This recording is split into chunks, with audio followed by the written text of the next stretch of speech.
Welcome to the NBA Coast to Coast podcast, brought to you by thelines.com. Coming to you from the West Coast, Josh Lander, joined by my guy Nate Weitzer on the East Coast. And we are looking at a little 4-game slate tonight on Thursday, Nate. In this one, taking a look at the defending champs taking on those Miami Heat at home in Golden State. Pretty big number on that one that we'll jump into here. Want to make sure you are liked and subscribed to that page. Continue to follow along with us. We are bringing you these videos each and every weekday of this regular season. Also have our great odds finder tool up on thelines.com. That's where we can also get all of our great written content and use that odds finder tool to make sure you are shopping those lines and NBA player props to the best of your ability. Also have that player props video up for you guys, about 12-2 in our last 3 nights. Definitely want to make sure you check that one out. Nate, let's go ahead and jump into the lines for tonight and get into that Miami Golden State game. Yeah, it starts with the other game we break down. Dallas is minus 2.5 at Brooklyn with the Nets on a back-to-back after losing Milwaukee last night.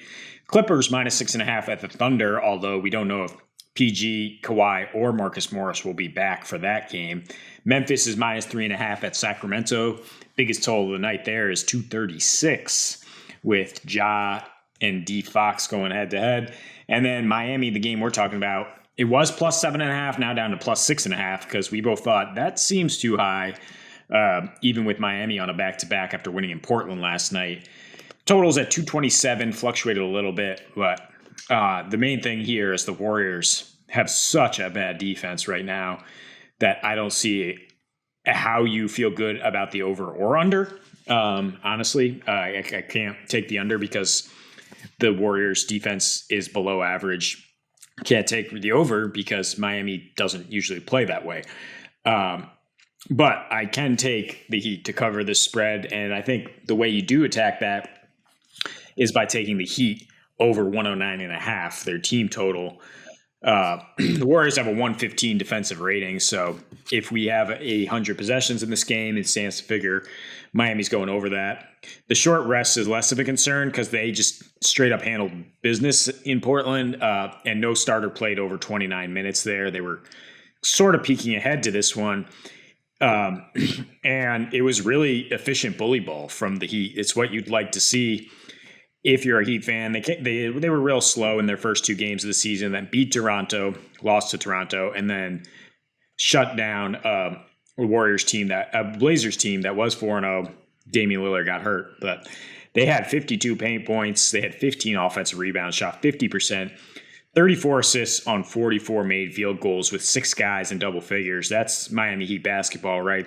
And it's the points off turnovers that really pique your ears up if you're looking at them handling business against the Warriors, because their turnover rate, again, 3rd highest in the league, right? That's their bane. The Heat have also done a really good job on Steph. I don't know how much that is Steph missing shots, but I mean, or how much of it is Spo drawing up a great way to defend him. But in his last 4 home games, under 19 points per game, shooting 31% of the field and 27% from 3.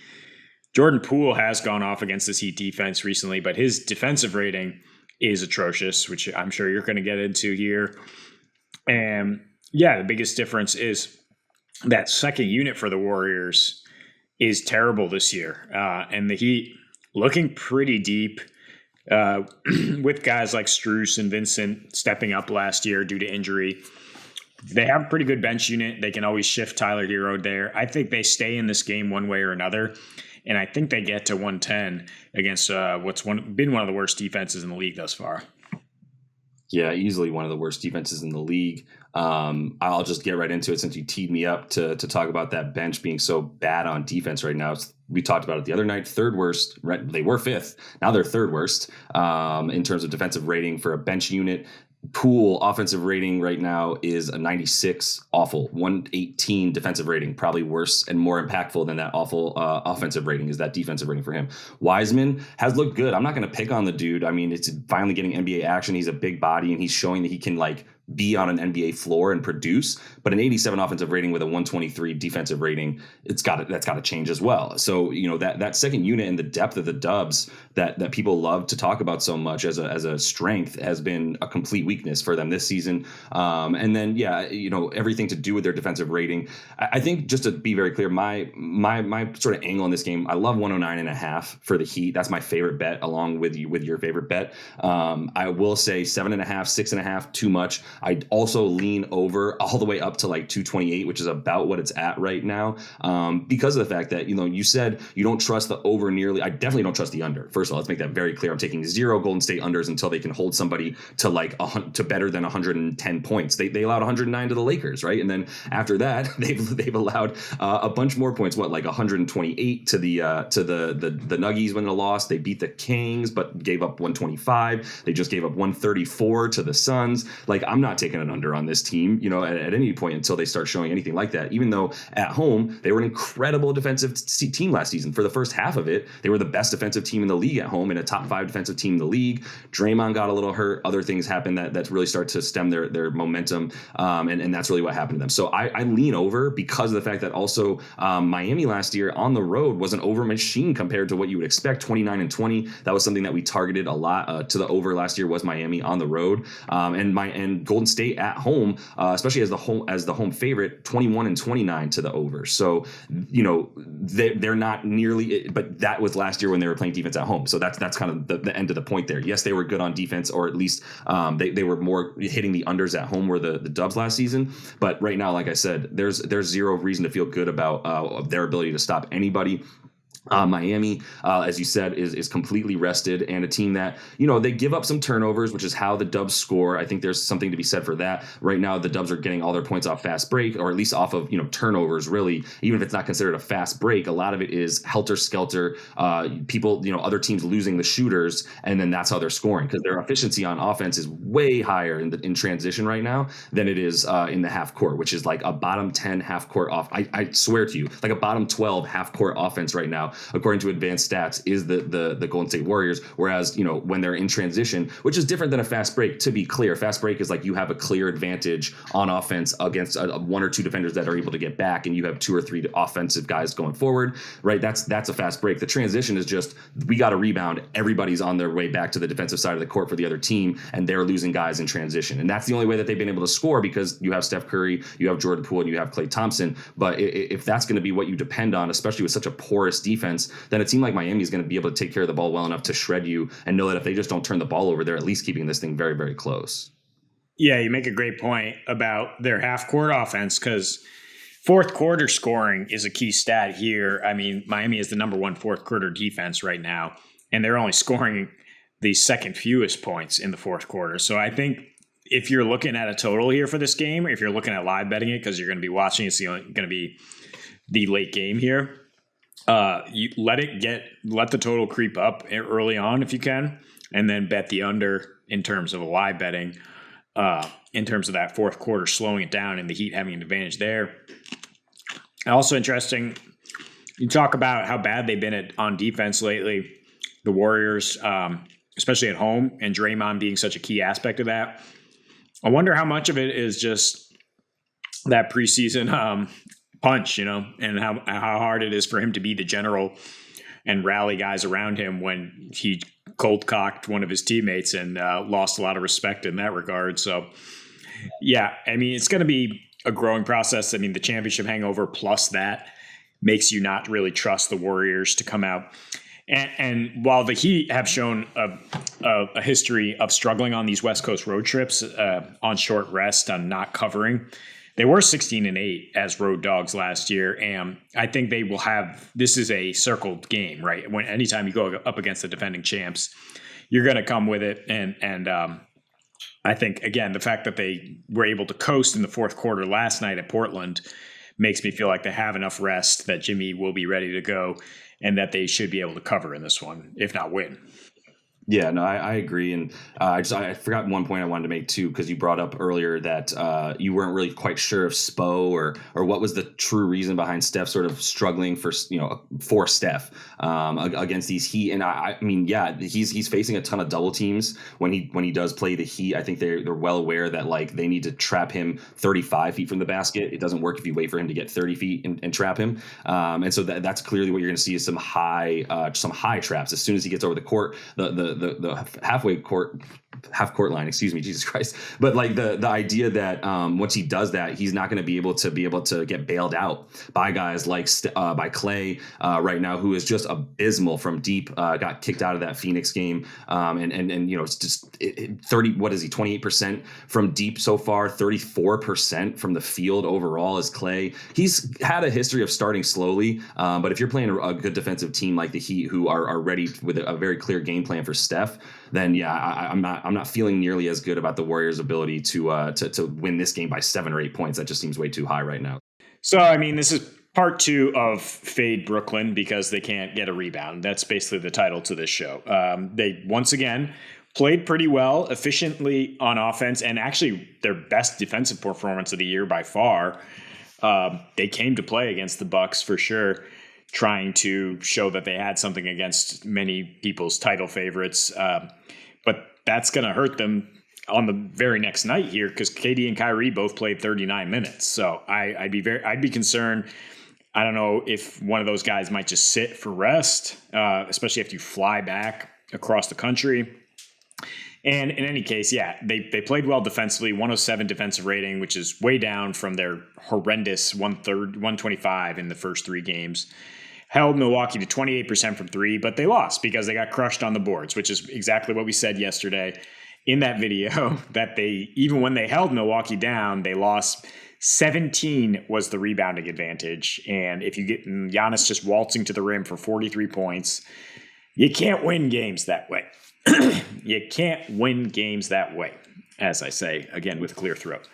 And then, yeah, you talk about the Nets, you're like home court advantage. Well, not at all last year. 9-34 against the spread. There's probably going to be more individual Luka fans from the Brooklyn, greater New York area than there are Brooklyn Nets fans. I mean, Luka is a major ticket. It's true, people. I mean, that's how it is. That's how the NBA works these days, and that's how people target buying tickets to certain games. So, yeah, the Nets bad at home, bad on short rest last year. Again, I'm going back to that as a concern here. They were 3-11 straight up on back-to-backs. They were 10-18 straight up when they're underdogs. They're plus 2.5 here. If you're gonna, no, I'm not even gonna say it. But I mean, the money line is where you would go with the Nets. You're not gonna take that spread if you think that they could pull out of it. I mean, they did show some signs of life, at least trying to compete and being a little bit more cohesive, and they just lost to the Bucks. But yeah, again, no rebounds. You're not going to get any wins. Still averaging about 29 defensive rebounds per game, which is a ridiculously low amount. Still one of the worst 3-point defenses in the league, despite Milwaukee missing a bunch. Because they're shorthanded on the wing, and Dallas is a team that thrives, spreading you out, hitting threes. I think Dallas should win this game, and I think they're being undervalued just because it was one of those stars out, bets up situations, right, against no love without Zion and Ingram. I mean, NOLA has so much more depth than Brooklyn, just unbelievably far, far deeper and more cohesive, and a much better coach in Willie Green. So I'm not going to fade the Mavs just because they lost that game. Still the number 1 rebounding team in the league. And when you have that big of an advantage over the Nets, I will take them in this matchup. Yeah. It seems fair. I kind of wish I would have stuck to my guns when we were talking about that Dallas New Orleans game a few nights ago. And just when we said stars out, bets up, it was like we did all this research to talk about why the Mavs would basically handle the Pellies. And then in the middle of the video, we were like, crap, wait, this feels like a trap now. Once we realized that the guys like Trey Jones and other guys are going off for New Orleans all night. And so you worry a bit more about Trey Murphy, rather, excuse me. But you worry a bit more about what's going to happen in those situations when guys like Luka and Christian Wood came out slow and they got punched right in the mouth. Well, Wood didn't even play until the second quarter, but they got punched right in the mouth right away. And that's really what led to them needing to crawl all the way back from like a 20-point deficit, getting all the way way back and then not realizing that the Pellies were still good enough to finish the game. I say all that just to say that's why this spread probably is even a little bit lower than it is. It's why I don't really feel as worried about a trap game for Dallas in a situation where they don't last night was a trap game for the Bucks, right? We talked about it. It was a situation where Brooklyn probably was at the very least had this game circled very high, very in bold on their calendar. KD definitely wants another shot at them. He came out and scored 33 points, but it's also the way he did it. He forced it. He wanted to win that game so bad that he shot 41% from the field and went 1 for 4 from 3 because he just wanted to go. They gave him their best shot, and Milwaukee still was able to, despite turning the ball over, not shooting well on offense, not playing well on defense at all in the first half, was still able to pull out an 11-point victory. So it's a similar type of thing tonight where there's a team that's much better than the other team with a bunch more depth and a bunch more 3-point defense and 3-point shooting than the Nets, and that's the Mavs tonight, and that's why they're playing Mavs basketball in a lot of ways by not turning the ball over, playing incredibly slow, playing with basically a top 10, top 12-ish defense in the league right now, and have not taken a single step back from losing any of the guys they lost last year, including Jalen Brunson, who is doing very well in the Knicks. Great trade, but they didn't need another point guard like Jalen Brunson the way they needed another guy to come in and be able to score off of Luka, making him the third most efficient pick and roll guy in the league so far this year, which he's always going to be up there, and his usage in that play type is always going to be there. But he's never had Christian Wood. Kristaps Porzingis was somebody they thought could be that, clearly was not, and Christian Wood's coming in and doing exactly what he's expected to do: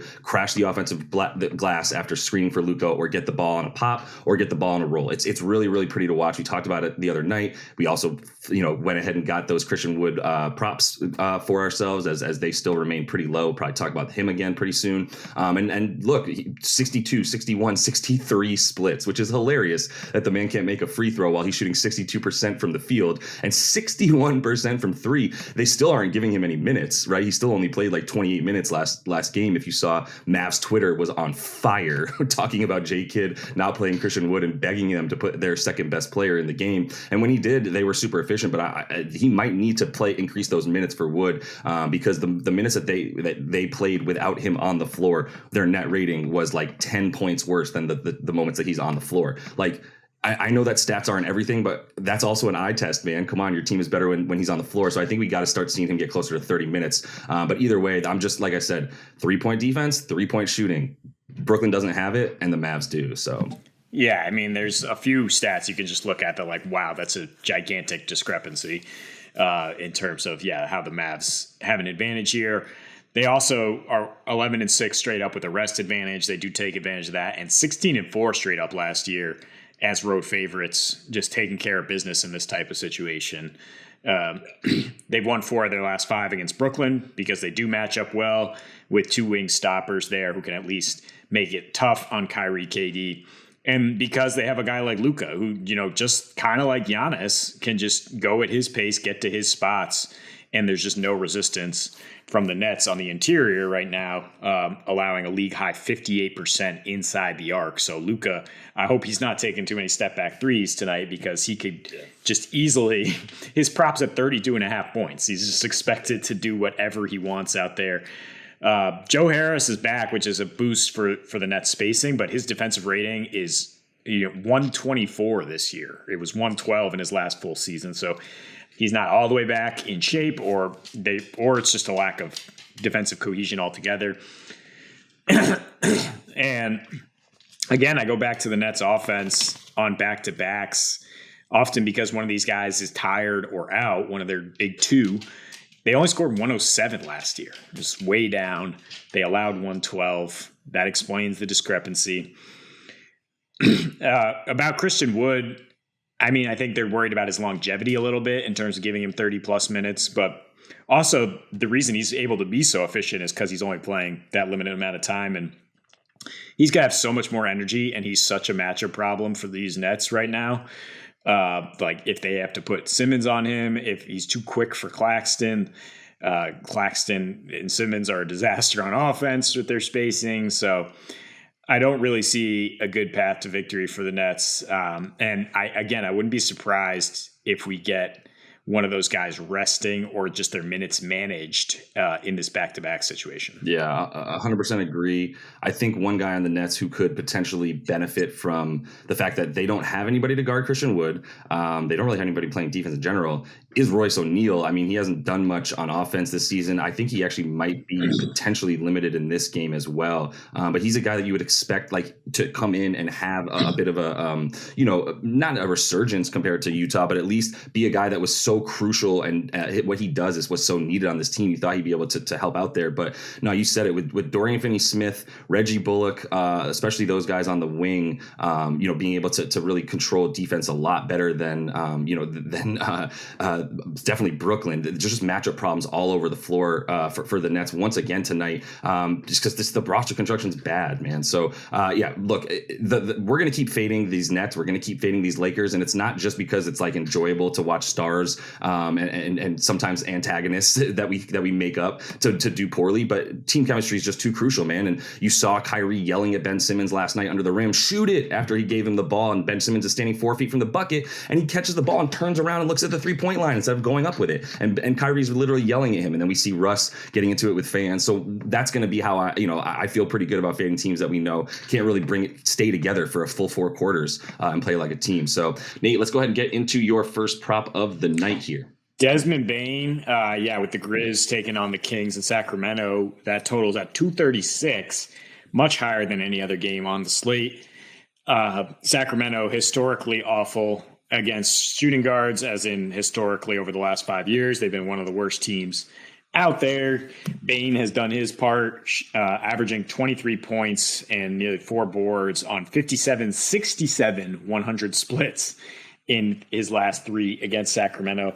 That's on a 25% usage rate and over just 28 minutes per game. But this year, it's been Bane and Ja, just I go, you go, and Memphis has been getting into some shootouts, including their last game where he had a 30% usage rate and scored 38 points against those sorry Nets. That coincidentally was the first time that two teams had guys scoring over 35 in the same game since the highest scoring game in NBA history, I believe. So that tells you what you need to know about Bane and Ja being the offense right now for the Grizz. On the season, his peripheral stats are up too because he's playing more, he's getting more usage, he's averaging 4 rebounds and 6 assists. So if you want to just take over 19.5 points, I think that makes sense. But I like either 23.5 points, rebounds, or assists. Because Sacramento's playing, they're at the 7th fastest pace right now. They're 22nd in defensive rating. It's just the same old where they're getting up and down the floor and giving up a ton of peripheral stats in that sense. So Bane should be able to get there either way. If you like the Grizz to win, Bane 20 points in a win is plus 200, and you get slightly better odds if you take him 5 or 6 rebounds in the win at FanDuel. There you get a nice bonus there at like plus 260. Yeah, Desmond Bane no longer a nice cheap DFS play as he might have been for a bit last season. I think everyone really was waiting for maybe Dylan Brooks to be the sort of number 2 in Memphis.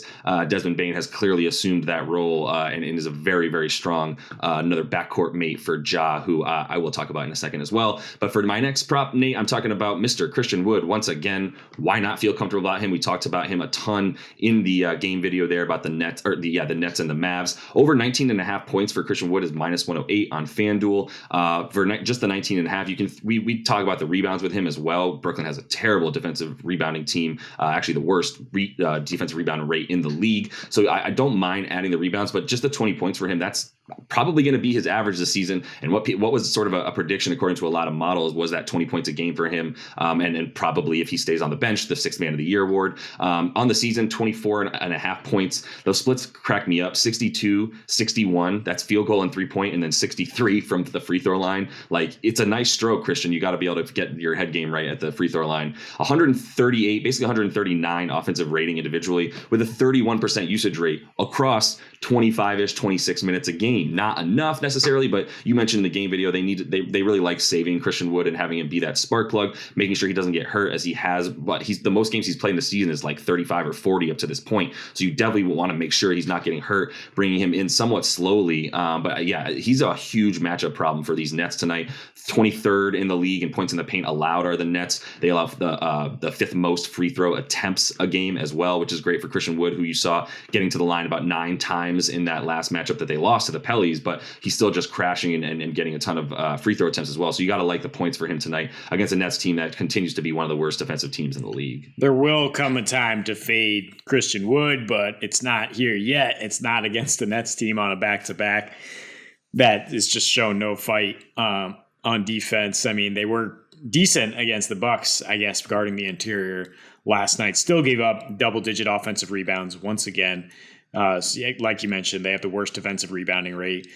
They've given up the 8th most paint points right now and the 8th most free throw attempts. So Wood's been living at the line and just been living off feeds from Luka, who should have his way as well. So I also going to take another Mav here.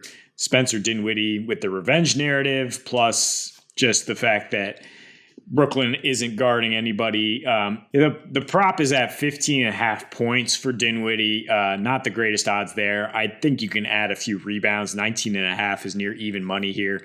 Or the 22.5 PRA because he is diming people up. And look, he scored 22 in his last game against the Pellies. Got 38 minutes because of the way the Pellies play. I mean, Brooklyn's also kind of playing small right now. If they don't go with Claxton, then they're definitely going to be small enough for the Mavs to want to start or play Dinwiddie starter minutes here. And the last time he played Brooklyn in this revenge spot, the Nets sort of felt like he wasn't worth it coming off the ACL. He went for 22, 4, and 3, and that was starting alongside both Luka and Brunson usage monsters. This season, he has a nice 22% usage rate. He's averaging 18 points, so you don't need many peripheral stats for him to get that 22.5 PRA. And we're talking about a Brooklyn team that's allowing 120 points per game, that allows the 6th most points to both point guards and shooting guards right now. And on a back-to-back last year, they allowed their most rebounds per game, and they allowed 112. So it's a good situation to target a few Mavs players. Yeah, I was much higher on Dinwiddie to start the season. I haven't loved how he's played. I know he's still doing, getting that 22% usage rate, which is what you would expect. Like, he is the new Jalen Brunson, if you will. It's just he's bigger, he's faster, but Jalen was craftier and definitely a better guy at dishing. So yeah, the points and rebounds is definitely where you prefer to talk about Dinwiddie. Is he's really just turned into an off-ball scorer at this point, who can have the ball in his hands occasionally when he's on the floor with Luka, but he's more, like I said, off ball with when Luka's on the floor. So I prefer the points and rebounds there for him. As you say, Dr. Revenge here. I'm never going to tell you not to go with an angle that you are seeing here for a revenge game for a guy like Dinwiddie. So I'm with you on the 19.5 points and rebounds combined there. I'm going to take a guy whose props are super high, but it's Ja Morant, so I'm not really that worried about it. And it's Ja Morant and the Grizzlies with their worst defensive rating taking on the Sacramento Kings with their 9th or 8th worst defensive rating, depending on how you look at it.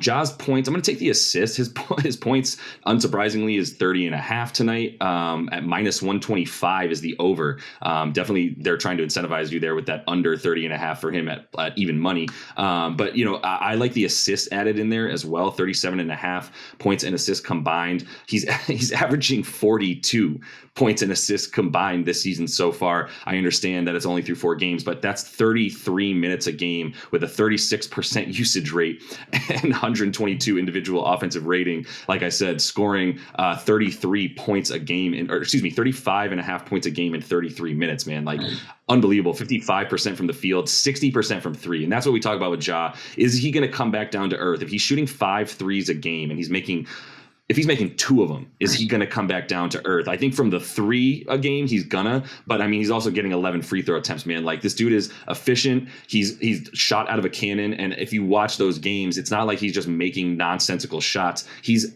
controlling the entire game with his stop and start ability and his ability to get quickly into the air, second jumps as a 6'3" dude. I know I'm just like, just giving him all the flowers right now, but I'm just really feeling good about him getting 37.5 points and assists when he's averaging, like I said, 42.5 of them. So yeah, I mean, through 1 week, it's Ja or Jason Tatum as MVP.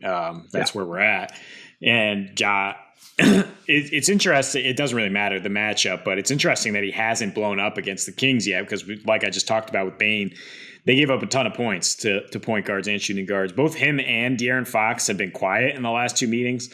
That's because one of them was lopsided, and then you look at the previous one, Ja only had 12 points on 12 shots. Dylan Brooks took 28 shots in that game. And I think he got 30 points out of it, but I think they've had some conversations behind closed doors about, Dylan, stop taking your stupid step back twos with a foot on the line instead of giving the ball to Ja and letting him run the offense. And the way the Grizzlies are playing this year, they can't defend. So that has led to a lot more offense on both ends. Definitely would be scared to take the under on De'Aaron Fox either because of how we're going to be going up and down here. And I'm scared to take any unders on Ja until we see him go less than 30. So the prop's still kind of low. Yeah, 100%. I mean, I'll be one of the few probably watching that game somewhat late at night tonight, but still feeling like there's plenty of action to be had in that one. Keegan Murray also making his first start for the Kangs tonight, so that'll be a pretty interesting game with a lot of offense. 236.5 still the total in that one. So that is all the time we have for you guys in this one. As we say, we're going to look to stay super hot in our last 3 days, 12-2 on these player props. So we will look to have a strong end to the week here. And until we see you next, happy betting.